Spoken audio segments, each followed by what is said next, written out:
Yo, so I'm DJ Biggos, or you might even know me as Leon. Currently, I wear different hats. I DJ, run a podcast, used to be on radio, but it's now changed to a podcast that's called the UK Takeover Show, and that's where there's a focus on, it's a platform for playing UK music, black UK music. I've been running that show probably for like over 10 years, like I can't even remember when I started that. Then I also run a publishing company called Synced In. I run that with my business partner, Carla Brown. We set that up about 3 months ago, and that is just to help black artists monetize their music properly. What inspired me to get involved in the creative industries and what made me want to get in the creative industries is,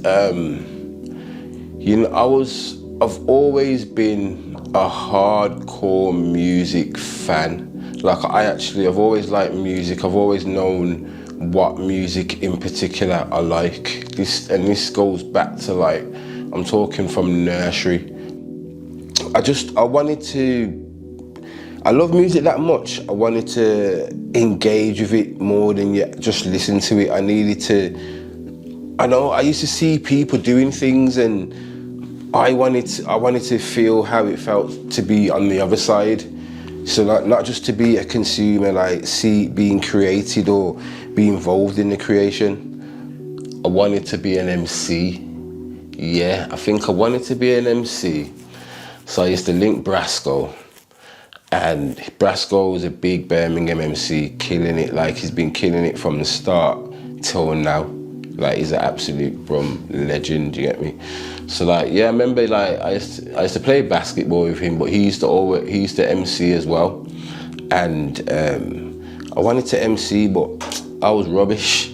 Like I was rubbish, you get me? I remember a man, you know what was sick though back then? I remember a man said it like I was rubbish, like, and like it was hurt, like it weren't like it was hurtful. Like I kind of took it hurtful in a way, but like a man was being honest. You get me? Like a man was being honest, and you don't always kind of get that. And sometimes people can't take honesty like nowadays. You know what I mean? I just love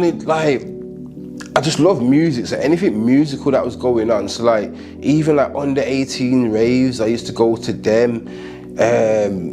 Sets that were going on, I used to go to them. Like even though I weren't an MC, I used to be someone that was just always in the background. You know, when things are going on, musical, I was there. Do you know what I mean? And I was just doing my thing. I went to university for 4 years. Whilst at uni, still trying to dabble in music any way I can. It was mad because I went to university in Northampton. Never been to Northampton in my life. Like the day that I moved to uni was the first time I'd gone to Northampton, but I just knew that I needed to get out of Birmingham. It was 2000. I was 18. No, I went to uni in 2001. So I was 19. I needed to get out of Birmingham. Birmingham was a different place. It was sticky. So yeah, I went to uni. I always warm to musical people. So I met an MC by the name of Stutter. I met a DJ by the name of NG. And I met another MC by the name of Knox. Started managing them when I was at uni. They formed a crew called Sound Squad. I started managing them. Any event that was going on in Northampton that was kind of, I felt they fit in, I'd call the promoters and try and get them bookings and stuff like that. NG, after uni, he carried on music. He went to go and make that tune, Tell Me What It Is, that funky house anthem. He made that. Because bassline was kind of sort of plateauing, dying. When I went on to radio, I took the decision that I was gonna, because I think before doing Hot 92, I did do internet radio. I was on B-sides online, and I had a show called The Hangover Show that used to be on Sundays. I think it was like 2 till 4, and that was bassline. That was when bassline was still bubbling. But when I've gotten on to Hot 92, bass line ain't really kicking no more. So I'm saying, if I'm gonna go on radio, what am I gonna play? So at this stage, I'm saying I need to focus. My thing is I'm gonna focus on UK music. So yeah, when I jumped on radio with Dems, I just said, yo, I'm gonna fly the flag for UK black music. Yeah, so I mentioned Hot 92. Hot 92 is a local station in Birmingham. They call them, it's an internet station and they call it a pirate station. But it's been the #1 station in the city for black music. It was a station that it's born many sick DJs. It's a station that supports the grassroots. So a lot of Birmingham artists, that's where you're gonna get your first radio play. That's where you're gonna get your first sort of radio experience, because they can do what they want. When did it start changing from like just doing it for like fun to like getting paid to do it? I think it was during the baseline days, when my name started to get on flyers and when promoters started to kind of holler me, that's when I started to get money. So yeah, over the years I have kind of become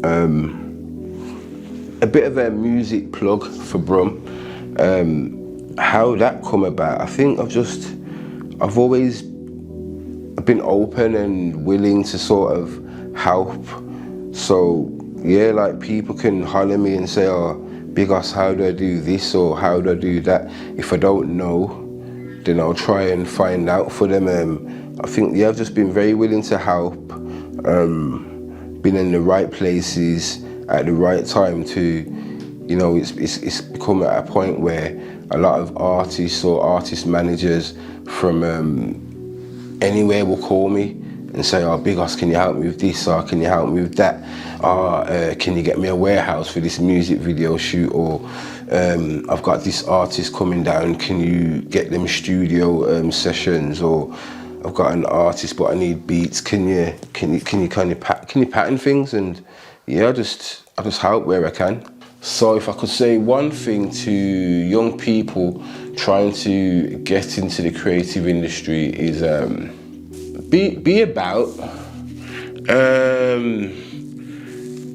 Also, sometimes when approaching people and new relationships, sometimes it's good like to ask what you can do for them, rather than you just trying to extract from them.